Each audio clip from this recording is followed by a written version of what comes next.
খেয়ে রাখো, কেকটা খুব ভালো। এটা জন্মদিনটা সারপ্রাইজ হয়েছে। সারপ্রাইজ হয়েছে। হ্যাঁ সত্যি সত্যি সারপ্রাইজ। ও যেই সত্যি বলেছে আমি বলছি পায়েসটা করে দেবো আমি। বাবান শুধু সমানে বলে যাচ্ছে, কালকের থেকে বলছে তোমার জন্মদিন 4 দিন আগের থেকে বলছে তোমার জন্মদিন 4 তারিখ, তোমার জন্মদিন 18।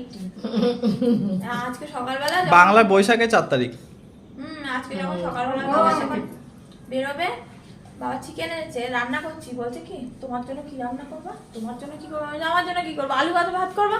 বলছে কেন দাদুন তো পনির এনেছে, তুমি ওটা করো। আমি বলছি না তুই চল আলু ভাত করবো আমার জন্য। বলে সেই তখন থেকে সবাই একবার করে বলছে জন্মদিন মা। আমাকে এসে বলেছে, বলে কি জন্মদিন, আমি বলছি জন্মদিন, জন্মদিন তো আষাঢ় মাসে, তো সে আষাঢ় মাসে তো বড়টা বাবা